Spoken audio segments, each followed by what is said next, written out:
Okay, hey, this is Glenn from SpectreSound. You guys all know me. I'm at NAAM 2015, and we're at the Two Notes audio display.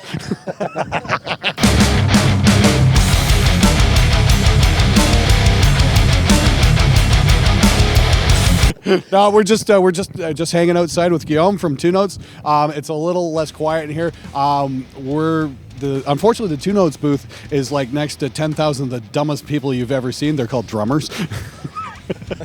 So it's a little loud in there, so we're outside right now. How's it going, Guillaume? Oh, I'm fine, thank you. How are you? Oh, I'm doing fucking awesome. So tell me all about what you got going on. What's going on with Two Notes?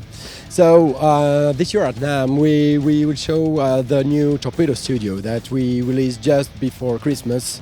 The studio is a new version of our very first product called the VB101. With the VB101, which was great already, of course. We just wanted to improve a little something that like everybody does, and I'm very happy with that new one because I think it matches very well the modern way of recording with a lot of what you need: dynamics, low noise, low THD. So you've upgraded the signal path, is what you're saying? Exactly. With digital stuff, we tend to forget that around the converter itself, there's a lot of analog stuff that matters. And all the digital designers, they know that. And that is actually the main difference between a very cheap digital stuff and the high-end stuff. It's really about how you manage to send the signal to the converter and how you manage to output it. So we worked a lot on that part. So, okay, so you got the new one and it's called? The Torpedo Studio.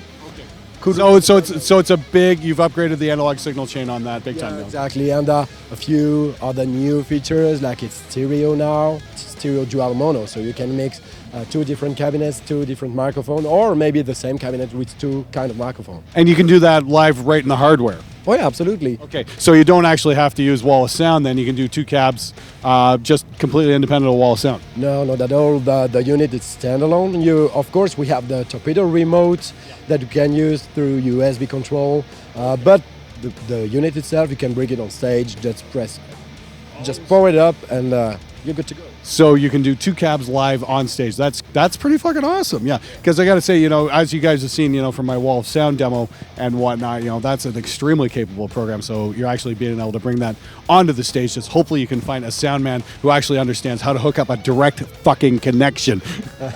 Well, actually, we limited to two cabinets, actually, two microphones. We could have gone the same way at the wall of sound with as many cabinets as you want, maybe too much even.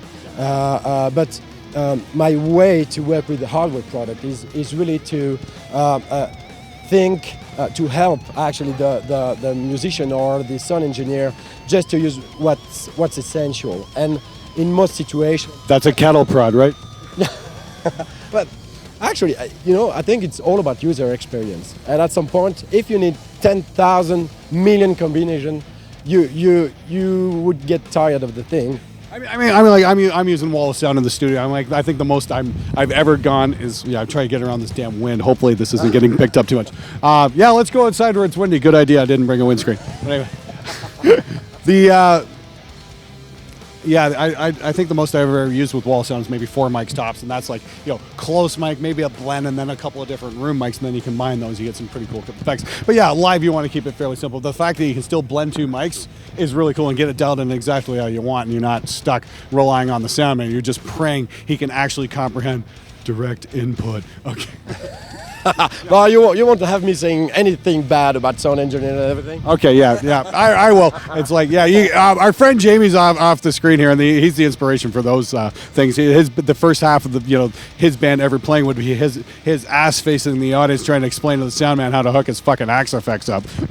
Yeah, that may happen sometime. But dude, that happened at Lee's Palace in Toronto. They shot Scott Pilgrim there, and they still couldn't figure out a fucking Axe effect. What a bunch of dum-dums. Oh man. But yeah, you know what? I think that with all that, there are a lot of products on the market right now that you can just plug the XLR, the line out straight into the PA. So I guess most people working in real live, real gig and real venues, they now they get used to that kind of stuff.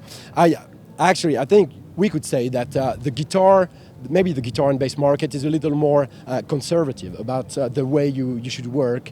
Okay. The PA system, there are a lot of, they all have their iPad just to figure out how to time align the liners and all that stuff, which is not so easy to do. But maybe on the guitar, the technology are moving faster than the people.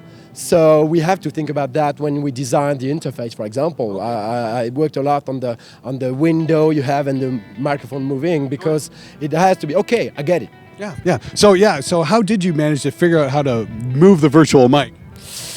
Yeah. Well, how can I say that nicely? Actually, it's just we were lucky. Can I say that? That's awesome. And actually, I can say something. Okay.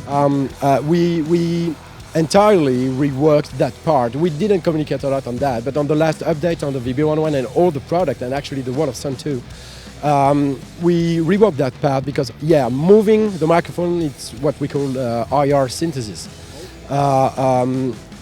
There's a lot of way to do it, and a lot of people on that market could do it one way or another, so there's no real magic. I can't really talk about that, but no real magic. But when you consider that, and when you mix different microphones, you will immediately have problem with the phase. Yes. And even if there are time aligned, just because the microphone has different way to, how do you call it, spectrum something, you may have kind of phase issue. And what we did a few months back, and on the new studio you have that, of course, we just changed the way we handle that phase stuff, just to make sure that you can move the microphone.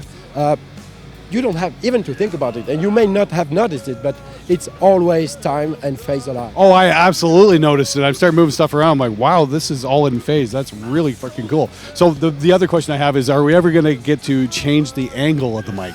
Yeah. So, of course, that is a request. The difficult question. Sorry, I got to ask. No, it's not difficult. Actually, you have to know that doing the algorithm that does that, it's 1 week of work. Okay.